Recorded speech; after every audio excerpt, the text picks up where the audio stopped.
जय माता दी मित्रों, कैसे हैं आप। आशा करती हूँ आप सभी बहुत अच्छे होंगे। आइए इस वीडियो के माध्यम से इस ज्योतिष की सीरीज को आगे बढ़ाते हैं और बात करते हैं आज बुध ग्रह के कारक तत्व के बारे में। देखिए, हमारी बुद्धि को रिप्रेजेंट करने वाले सबसे महत्वपूर्ण ग्रह माने जाते हैं बुध ग्रह। बुध देवता हमारी बुद्धि को रिप्रेजेंट करते हैं, हमारे ज्ञान को रिप्रेजेंट करते हैं। अगर हमारी बुद्धि सही दिशा में कार्य नहीं कर रही है, सही दिशा में काम नहीं कर रही है, तो इसका मतलब यही है कि बुध देवता कुंडली में कहीं ना कहीं आपको पीड़ित दिखाई देंगे।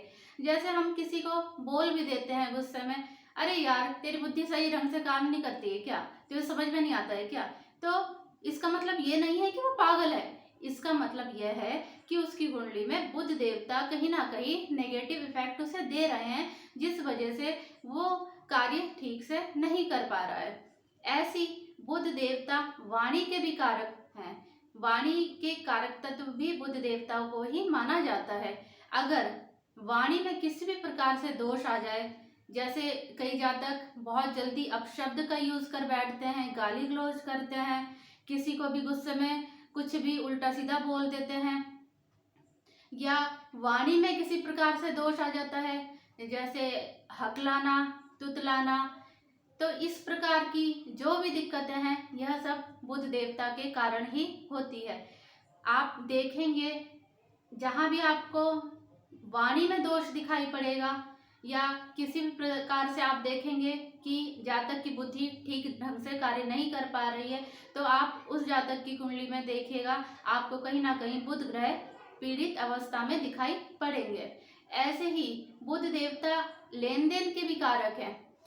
किसी भी प्रकार से लेन देन में अगर आपको प्रॉब्लम आ रही हो, लेने वाले आपके पास आ रहे हों और देने वाले आपसे बात भी ना कर रहे हों, आपका फोन भी ना उठा रहे हों और आप बीच में पिसते ही जा रहे हो, तो ऐसी लेन देन में किसी भी प्रकार से समस्या आ रही हो तो भी कहीं ना कहीं बुध ग्रह पीड़ित होते हैं। बुध ग्रह क्योंकि व्यापार को भी डिनोट करते हैं, लेन देन को भी डिनोट करते हैं, इसलिए किसी भी प्रकार से आपके लेन देन में अगर समस्या आ रही है तो आपको बुध ग्रह की रेमेडी जरूर करनी चाहिए। इसी प्रकार बुध ग्रह जो है स्किन रिलेटेड इशू भी देते हैं। अगर बुध ग्रह कहीं ना कहीं नेगेटिव होते हैं तो स्किन रिलेटेड इश्यूज भी देते हैं। अगर आपको किसी भी प्रकार से स्किन रिलेटेड इशू आ रहे हैं या आपको आपकी बुद्धि ठीक ढंग से कार्य नहीं कर रही है या लेन देन में किसी भी प्रकार से समस्या आ रही है क्या, या वाणी आपकी ठीक प्रकार से कार्य नहीं कर रही है, वाणी में किसी प्रकार का दोष उत्पन्न दिखाई दे रहा है आपको, तो आप समझ जाइए आपको कहीं ना कहीं बुध देवता नेगेटिव इफेक्ट दे रहे हैं। इसी प्रकार से कई स्टूडेंट्स आपने देखे होंगे जो कहते हैं मैं याद करके गया था पर एग्जाम में तो भूल ही गया, मुझे कुछ भी याद नहीं आया, दिमाग पे बहुत जोर डाला लेकिन कुछ भी याद नहीं आ रहा था, तो भी कहीं ना कहीं उनके बुद्धि के देवता पीड़ित होते हैं, इसीलिए उनकी बुद्धि ठीक ढंग से कार्य नहीं कर पाती है। ऐसी किसी भी जातक को उसके माइंड में तो बहुत सारी चीजें होती हैं, लेकिन वो उस चीज को सामने वाले को ना समझा पाए, ना अपनी बात सामने अच्छे से एक्सप्लेन कर पाए, तो भी कहीं ना कहीं बुध देवता पीड़ित होते हैं, क्योंकि बुध देवता वाणी के ही तो कारक हैं और आपको ज्ञान है लेकिन वो ज्ञान आप सामने वाले को नहीं दे पा रहे हो, तो कहीं ना कहीं बुध देवता नेगेटिव इफेक्ट दे रहे हैं। तो आपने समझा आज बुध देवता के कारक तत्व के बारे में। इसी प्रकार से बुध देवता वॉइस के कारक हैं, हमारी वाणी के कारक हैं, हमारी स्पीच, हम जो बोलते हैं उस चीज को भी डिनोट बुध देवता ही करते हैं। इंटेलिजेंसी, हमारी बुद्धि, हमारी इंटेलिजेंसी को भी बुद्धि को भी बुध देवता ही रिप्रेजेंट करते हैं। हमारी स्किन को, हमारी स्किन अच्छी है तो बुध देवता अच्छे रिजल्ट दे रहे हैं, और हमारी स्किन रिलेटेड कोई ना कोई प्रॉब्लम हमें फेस करनी पड़ रही है तो कहीं ना कहीं बुध देवता हमें नेगेटिव इफेक्ट दे रहे हैं। इसी प्रकार से यंगर सिस्टर, छोटी बहन को भी बुध देवता ही माना जाता है। इसी प्रकार बिजनेस, हमारे व्यापार को भी बुध देवता से जोड़कर देखा जाता है। और मैटरनल एंड पैटर्नल आंट्स, जो भी हमारी मौसी, चाची, ताई, होती हैं, बुआ, बेटी, यह सभी बुध देवता के अंतर्गत आती हैं।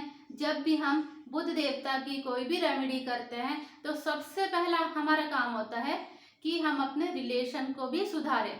हर प्लैनेट्स के कुछ ना कुछ रिलेशन होते हैं। जैसे आपने अभी देखा, बुध ग्रह के जो रिलेशन हैं वो है चाची, मौसी, बुआ, छोटी बहन। तो अगर आप बुध देवता की रेमेडी तो कर रहे हैं लेकिन आप इन लोगों के साथ अपने संबंधों को बेहतर नहीं बना रहे हैं, या इन लोगों के साथ आपके संबंध कहीं ना कहीं आपकी अनबन चल रही है, या किसी भी प्रकार से संबंधों में खटास है, तो आपकी रेमेडी भी असर नहीं कर पाएगी। इसलिए सबसे पहला काम जो होता है, आपको अपने संबंधों को सुधारना पड़ता है। जैसे मैंने आपको शुक्र देवता के लिए भी बताया था कि शुक्र देवता की आप कितनी भी रेमेडी कर लो, लेकिन अगर अपने स्पाउस के साथ आपके रिलेशन अच्छे नहीं है तो शुक्र देवता की रेमेडी भी आपको उतना अच्छा फल नहीं देगी। सबसे पहला काम होता है आपको अपने रिलेशन को सुधारना। आपके उस प्लैनेट के साथ जो रिलेशन है आपके फैमिली मेंबर में, आपको सबसे पहले उसे सुधारना बहुत जरूरी होता है। आप अगर वीनस की रेमेडी करेंगे, आप शुक्र देवता की रेमेडी करेंगे और आप अपनी पत्नी के साथ सही ढंग से व्यवहार नहीं करेंगे, गाली गलौज करेंगे, मारपीट करेंगे, तो आपका शुक्र, आप देखेंगे आप चाहे कितनी भी रेमेडी कर रहे हो लेकिन आपका शुक्र आपको नेगेटिव इफेक्ट देता ही चला जाएगा, क्योंकि आप उस प्लेनेट से जुड़े रिलेशन को सुधार नहीं रहे हैं और दिन पे दिन बिगाड़ते ही जा रहे हैं। इस प्रकार आप देखेंगे बुध ग्रह की भी अगर आप रेमेडी करें, अगर आपको वाणी में किसी प्रकार की प्रॉब्लम आ रही है, या आपके लेन देन में किसी प्रकार की प्रॉब्लम आ रही है, आपकी बुद्धि में किसी प्रकार की प्रॉब्लम आ रही है, और आप बुध देवता की रेमेडी करें और अपनी बुआ, चाची, ताई, मौसी, छोटी बहन, इन लोगों की भावनाओं को ना समझें, इन लोगों के साथ गलत व्यवहार करें, तो आपको बुध देवता भी अच्छे फल नहीं देंगे। तो सबसे पहला काम जो आपका होना चाहिए, आप बुध देवता की रेमेडी के साथ में अपने इन रिश्तों को भी सुधारने की कोशिश कीजिए। अब बात करते हैं आज की रेमेडी की। तो आज बात हो रही है मरकरी ग्रह की, बुध ग्रह की। तो इसी के बारे में कुछ बताते हैं। जैसे अभी हमने बात करी थी, वो स्टूडेंट जो कुछ भी याद करते हैं और पेपर में जाकर भूल जाते हैं, या कोई भी अपनी पढ़ाई से रिलेटेड इशू आ रहा हो कि जल्दी भूल जाते हैं, उन्हें याद नहीं रहता है, बहुत देर तक पढ़ते हैं लेकिन जब कुछ भी एग्ज़ाम देने का मौका होता है या टेस्ट देने का मौका होता है तो वो भूल जाते हैं। तो उन स्टूडेंट्स के लिए मेरी राय है कि आप डेली एक माला ओम गण गणपतये नमः की स्टार्ट कर दीजिए। आपको 43 डेज में अपने आप इफेक्ट दिखाई देने लगेगा। तो मेरी वीडियो आपको पसंद आई हो तो लाइक कीजिएगा, शेयर कीजिएगा और सब्सक्राइब करना मत भूलिएगा, क्योंकि आगे आने वाली जानकारी समय पर चाहिए ना आपको, तो सब्सक्राइब जरूर करिएगा।